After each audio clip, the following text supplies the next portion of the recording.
घेतलेले आहेत. त्या ठिकाणी विद्यमान खासदार आहेत, त्या ठिकाणी बघा, आम्हाला ह्याच्यावरती काही बोलायचं नाही त्या गटाविषयी. केसाने गळा कापू नका वगैरे ठीक आहे, कोणाला सांगतायत ते मला माहित नाही बरं का. त्यांची केस आमच्याकडनं संपलेली आहे, आम्ही त्याच्यावर बोलणार नाही. आणि उद्याच्या निवडणुकीत त्या केसची फाईल जनता पूर्ण बंद करणार आहे. आम्ही कशाला त्याच्यावर बोलायचं? ज्या पद्धतीने त्यांची अवहेलना सुरू आहे त्याच्यावरती आम्हाला बोलण्याची गरज नाही. या क्षणी त्यांचं त्याने बघावं. पुढे बोला. राज्यात कायदा सुव्यवस्थेचा प्रश्न उभा राहिला. आपण एक पत्र देखील दिलं आहे गृहमंत्र्यांना. गुजरांचे अड्डे सर्रासपणे चालू आहे आणि यापूर्वी वारंवार मी हे पत्र लिहितो. महाराष्ट्रामध्ये आमदार गोळीबार करतायत, हत्या करतायत, लुटमार होत आहेत, दरोडेखोरी होते, भ्रष्टाचार सुरू आहे, बलात्कार सुरू आहेत आणि ड्रग्स गुजरातमधून महाराष्ट्रात येत आहे. नाशिक, पुणे, मुंबई, ठाणेसारख्या शहरात मोठ्या प्रमाणात ड्रग्स सापडत आहे, हजारो कोटी रुपयाचं.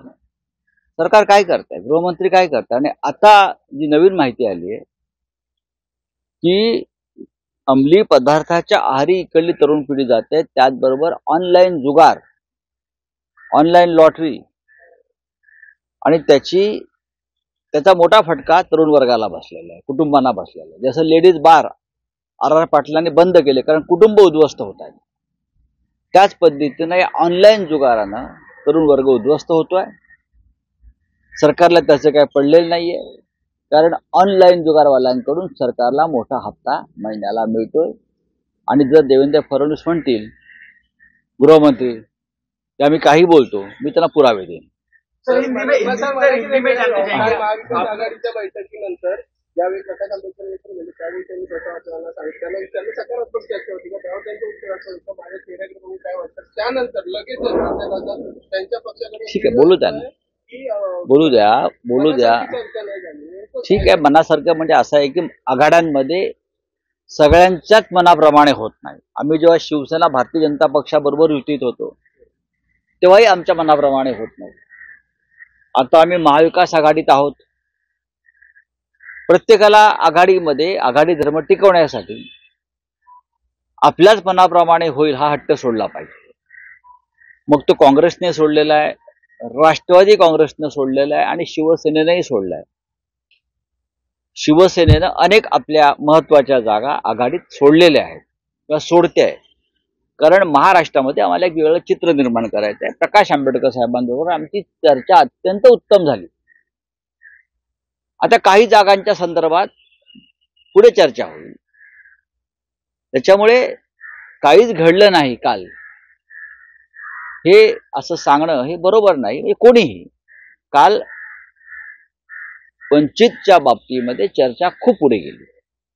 आता ठीक आहे, परत ते एक प्रस्ताव जो आहे त्या प्रस्तावावर चर्चा झाली, ते त्यांच्या कार्यकारिणीत प्रस्ताव ठेवणार, चर्चा होईल.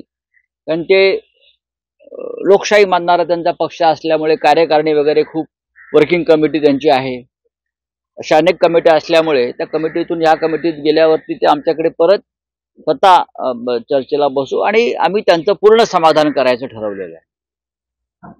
प्रकाश आंबेडकर आणि वंचित बहुजन आघाडी यांचं पूर्ण समाधान करायचं.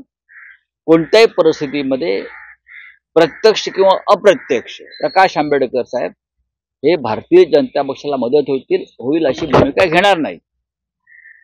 उत्तर प्रदेशमध्ये जे मायावती करतायत त्याला पूर्ण विरोध प्रकाश आंबेडकर साहेब करतात.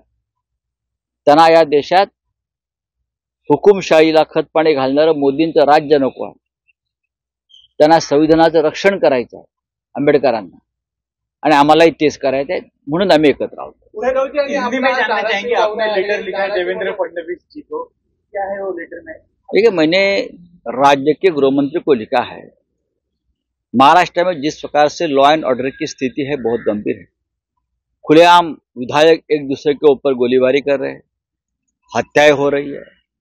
मुंबई महाराष्ट्र में गुजरात के बहुत से पोर्ट से हजारों करोड़ का ड्रग्स मुंबई, नासिक, पुणे, ठाणे में आ रहा है. ऐसे में उनकी जिम्मेदारी बनती है. अब नया एक मसला सामने आया है, ऑनलाइन गैम्बलिंग. सबसे ज्यादा महाराष्ट्र में है, हजारों करोड़ का ट्रांजैक्शन चल रहा है. उसमें जो युवा पीढ़ी है, नौकरी करने वाली पीढ़ी है, वो पूरा पैसा, पूरा सैलरी हर महीने में वो ऑनलाइन जुगाड़ पे लगाती है और घर घर उद्ध्वस्त हो गए हैं।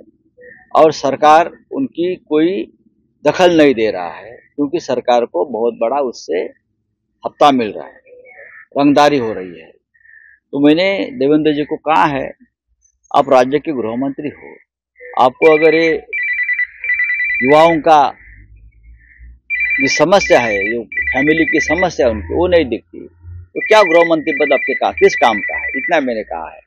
सर, कल शिवसेना के ऊपर मीटिंग हुई महाविकास आघाड़ी की, लेकिन प्रकाश आंबेडकर जी नाराज थे। प्रकाश आंबेडकर जी नाराज नहीं है। प्रकाश आंबेडकर के साथ हमारी बहुत ही पॉजिटिव चर्चा हो गई है। वंचित आघाड़ी के साथ प्रस्ताव के ऊपर चर्चा हुई, हमने कुछ बातें कही, आंबेडकर जी ने कुछ बातें रखी, उसके ऊपर चर्चा हुई है। अब प्रस्ताव लेकर एक प्रस्ताव आंबेडकर साहब ने दिया, उसके ऊपर चर्चा हो गई। जो निर्णय हुआ अंदर, वो अब उनके कार्यकारिणी जो है पार्टी को उनके सामने रखेंगे और वापस 2-3 दिन में हम लोग बैठेंगे। Thank you. देश विदेशातील प्रत्येक घडामोडींचे लाईव्ह अपडेट मिळवण्यासाठी आता साम टीव्हीच्या सर्व सोशल मीडिया प्लॅटफॉर्मला लाईक, फॉलो आणि सबस्क्राईब करा। तसंच सर्व नोटिफिकेशनसाठी बेल आयकॉन प्रेस करायला विसरू नका।